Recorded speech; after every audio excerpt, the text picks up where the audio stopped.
Hello, my name is Joel Abraham, and this is my final project, a professional development approach for my colleagues, entitled A Proposed Model of Advanced Teaching in the Digital Age. So this is designed to focus on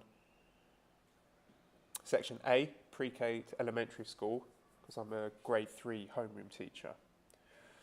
So this approach is in a hybrid format, and the title of this approach would be Delivering a Unit of Inquiry in the Digital Age. So the school I work at is an international school, and they follow the International Baccalaureate.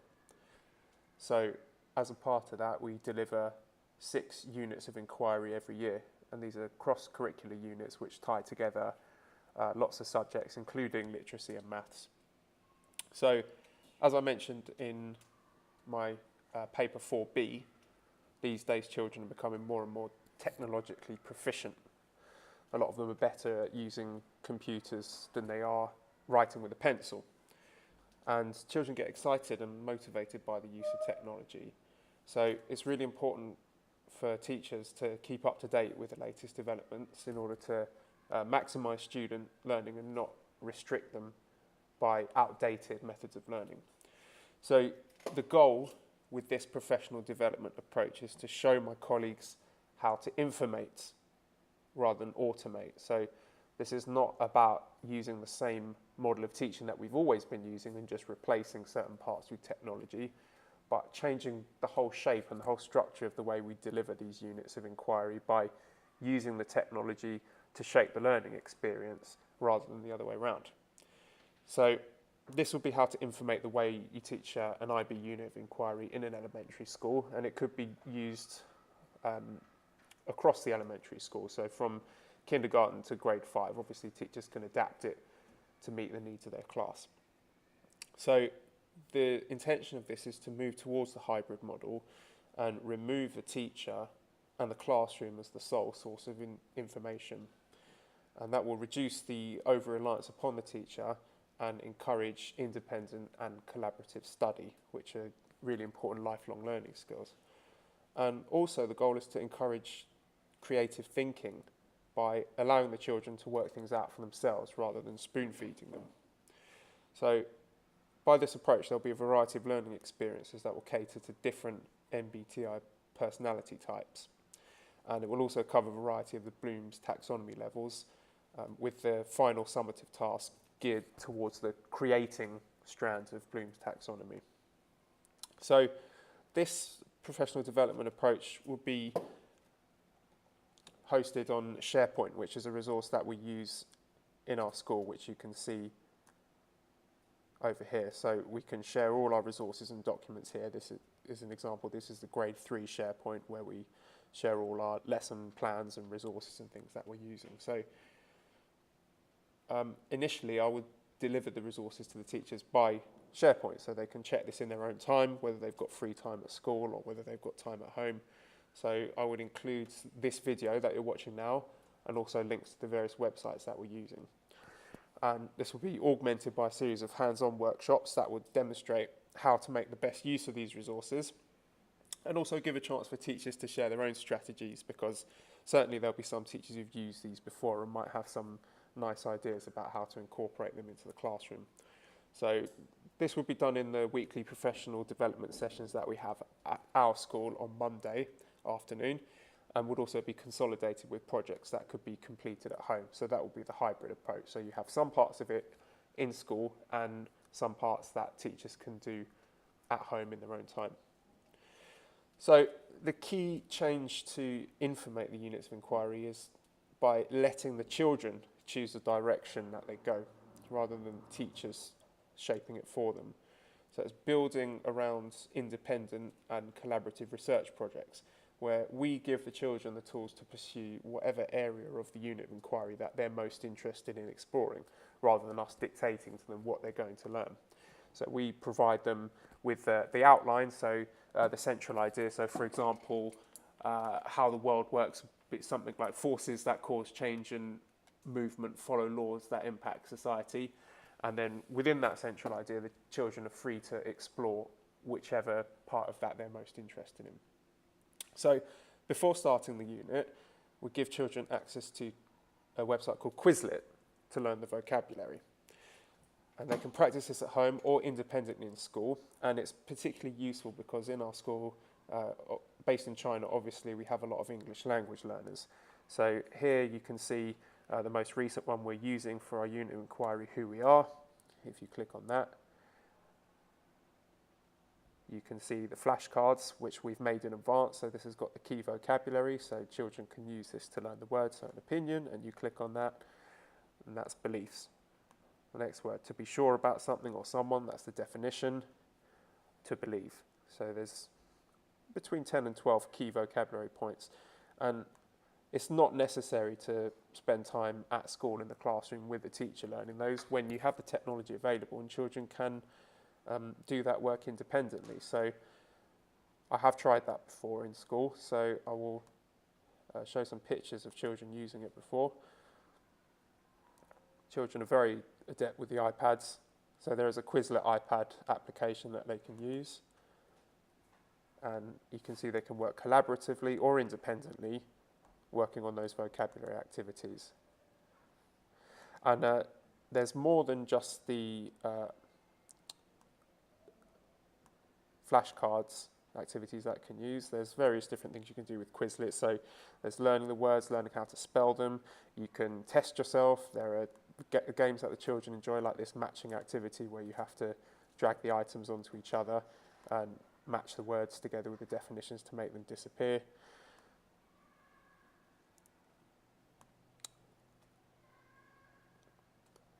And also a gravity game where the children have to type the words as the definitions appeared. So it's a lot more fun than getting the children to sit down in class and memorize or write sentences or things like that. So once the children know that vocabulary, then in the class we can, as teachers, present the unit and the central idea. And then next step would be to provide access to this website called Symbaloo. So this is for children to find out more, to do some independent research, come up with any questions or other things that they'd like to learn. So this is done by giving children a choice of websites which are pre-chosen by the class teacher. So for example here, there's a unit on animals. So these are all websites that the teacher has picked as being suitable, because obviously when you're doing research there's an element of risk involved, because some of them might not be child friendly. But with Symbaloo, it gives the teacher a chance to choose the websites in advance, and children can browse from those websites. So this helps to guide the research, but also gives a chance for independent work. So teachers give the topic to research using the links that we provide them with. Now, the next step after that, the children explore things that they're interested in, and from that, they generate their own list of questions. What would they like to learn more about? So the direction of the unit inquiry is chosen by the children rather than the teachers. So, for example, we had a unit recently on how we express ourselves, and some children were interested in expressing themselves via dance. So they wanted to speak to an expert about dance. So they tell us who they want to speak to, so then we as teachers try to find people that they could talk to. But obviously, given that we live in a relatively remote part of the world, it's not easy for us to find experts in town, so we can use the technology to help us. So, for example, we have a instant messaging and social media application called WeChat here, and using WeChat, I was able to connect via video with a dancing expert. So you can see here in the picture, the dancing expert was in another country at the time, but she was able to deliver a dancing session to the children internationally by using WeChat video. So the children get to see the picture, the video, the live video connection, where they can ask questions, and actually were able to take part in this dance session. So here were the children in China, and here was the dance expert in Thailand delivering the lesson, which was an amazing opportunity for the children, and again, really using the technology to shape the experience rather than the other way around. So while this is all going on, it's important to establish the link between the school and home as well. So we use this application called Class Dojo. So Class Dojo can be used on PCs, on Macs, it can be used on iPhones, iPads, and this is a way for us to share what's going on in class with parents at home for independent study, or just to let the parents know what's going on. So when I want to share this with the teachers as part of the professional development session, I would set up a mock Class Dojo class with all the teachers in the school, who can then use the application at home in their own time to get a feel for how it can be used. So what I can do with Class Dojo, this is my class 3JA. So here are all the children, and for my unit of inquiry, if I'm trying to focus on particular attitudes, let's say I want the children to work on being tolerant. So if we're doing a unit of inquiry on who we are and differences and our different beliefs, then I might want to encourage the children by pointing out where they've shown tolerance. So if I give this child a point for tolerance, I say, oh, you're being really tolerant and open-minded there because you were listening to people's beliefs that were different to yours and showing that you were interested and respectful. Then the parents at home can see, oh, you've got a point for tolerance, tell me about that. And then the child can share it with their parent and the learning can continue at home. It doesn't have to be isolated. And you can also use stories to share things that are going on. So you can share videos, and you can share photographs as well. So here was a learning engagement that the children did with the secondary school students, and parents can view it. They can view translations of it as well, so the language barrier doesn't have to be a problem. So this has been one of the most successful technological developments we've had here, because the parents can see it on their phones and really like to keep up to date and stay involved with what their children are doing.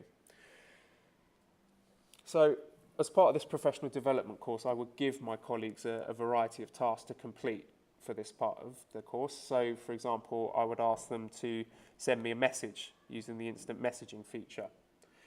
I would ask them to share a photograph or share a video of their class learning using this class story page here.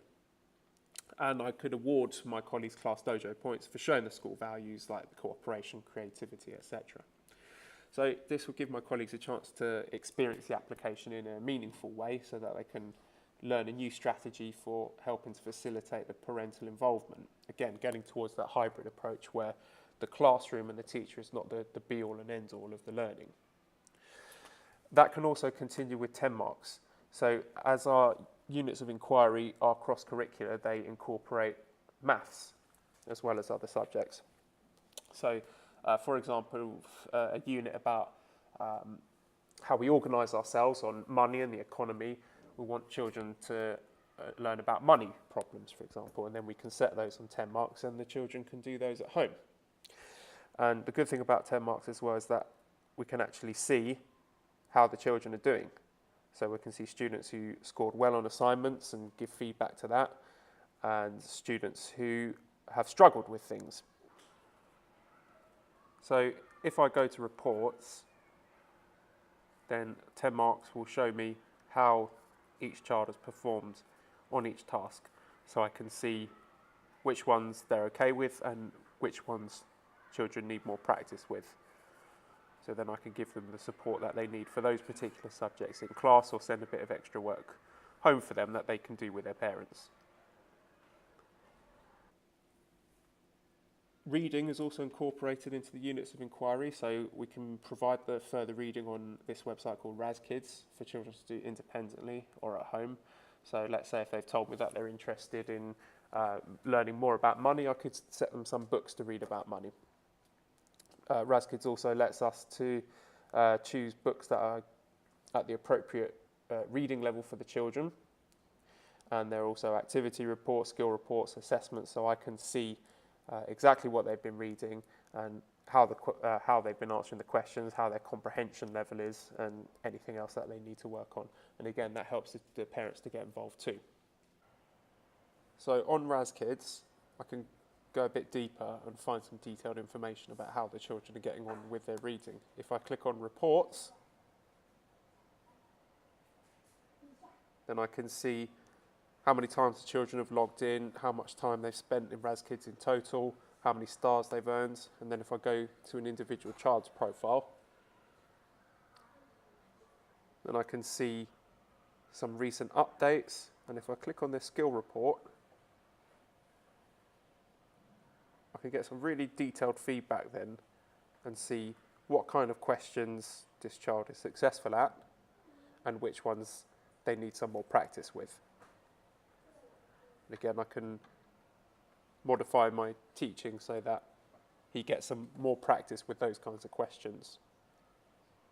RazKids also offers good tools for differentiation because the books and the questions change depending on the skill level of the reader. So for example, this child's reading at level K. So if they're successful in answering the questions correctly, they will move up to the next reading level, and the questions will change in difficulty according to what level they're at. So when you get to the end of the unit of inquiry, as teachers, we need to have the children understood. Can they show us that what they've learned throughout this unit of inquiry? So traditionally, we've had summative assessment tasks where we've asked children to create projects, like, for example, to write a story that would demonstrate some of the things that they've learned, or do a presentation. But with this approach, the informating approach, we let the children choose what their summative assessment project is going to be.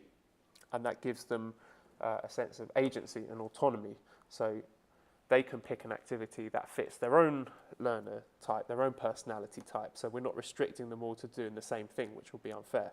So I'll share some examples of summative assessment projects that the children have come up with.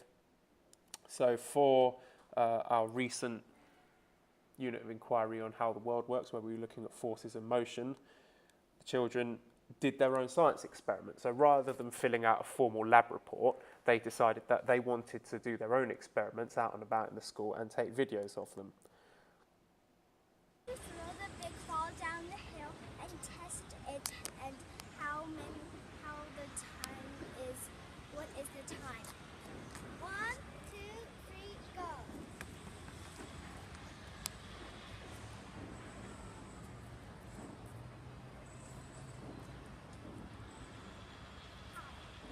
Stop.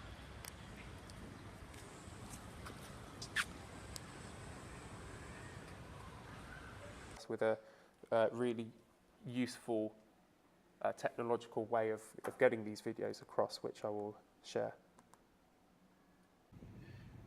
This video will demonstrate how you can use available technology to automate the way in which summative assessment is done at the end of the unit of inquiry.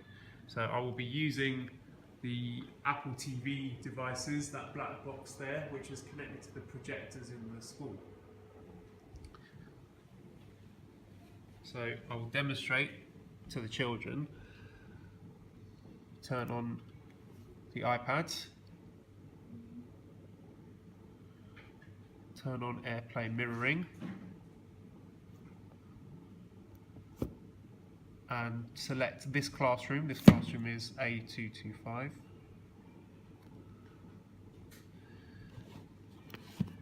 And now, whatever I do or press on the iPads, the children will be able to see on the screen. So now I'll model to them how to record and send their video.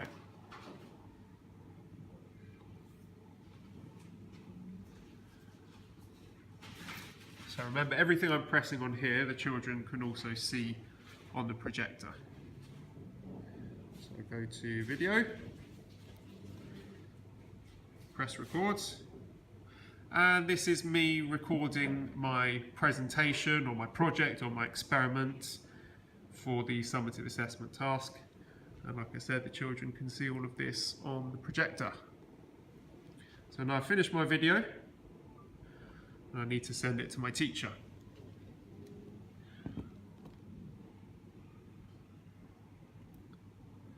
So I press the share button here, and then AirDrop, and there's the teacher's MacBook. So go to Joel's MacBook Pro, press that, and then on my MacBook Pro it's telling me the iPad wants to send me a photo, which is actually a video. So I accept that. And of course, like I said, the children get to see all of this. Okay, and now I've received the video. So if I go to downloads,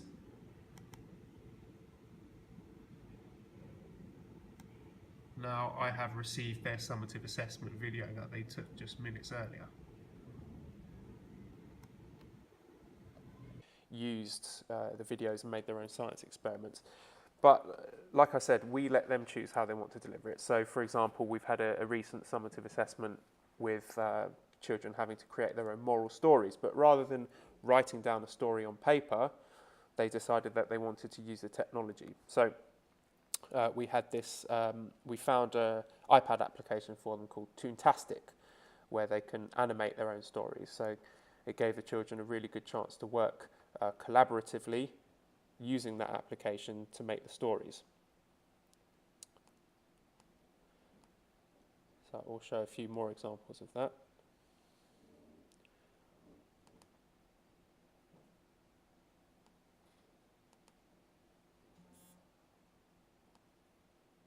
So that application allows them to tell their story, narrate their story, and animate their story, which is a lot more engaging than simply by writing a story on paper. And it also does not provide the language barrier for our English language learner children.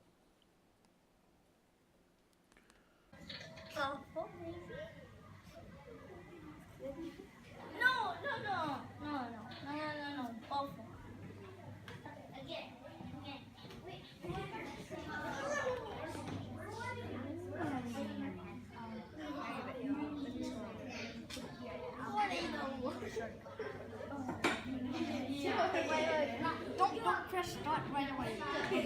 We must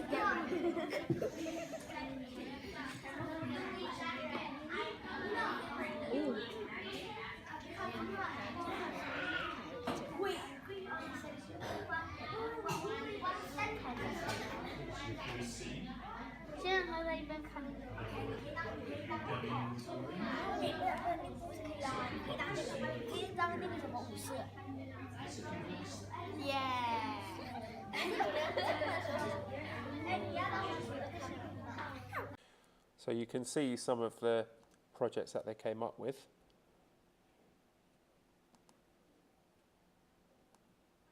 Once there was a poor man and a rich man. The rich man wants to tell everybody that he is the richest man in the world. And the rich man said, "I'm the richest man in the world." And the poor man looked at the rich man, and he said to himself. So for part of this, the children were learning about fables and moral stories, and this provided them with a really interesting and engaging way to show their and demonstrate their understanding rather than by simply writing it on paper. So it was very interesting for the children, and they came up with some terrific work. So it just shows that by informating, by letting the children decide what they wanted to do, you get much better results. And also these summative assessment projects can be shared with children, but with parents via Class Dojo as well, because parents like to see what's going on. Then after that, the children will reflect on the unit of inquiry in class, and any further queries can be explored using the aforementioned resources by using things like Symbaloo or resources like that. So to conclude, by informating the delivery of a unit of inquiry, it completely changes the way in which children learn.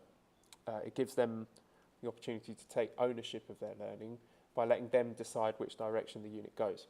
So we as teachers are there to give them the tools for them to do that and to give them any guidance where necessary. So this will reduce the dependence on the teachers and also helps to foster the independent and collaborative study skills.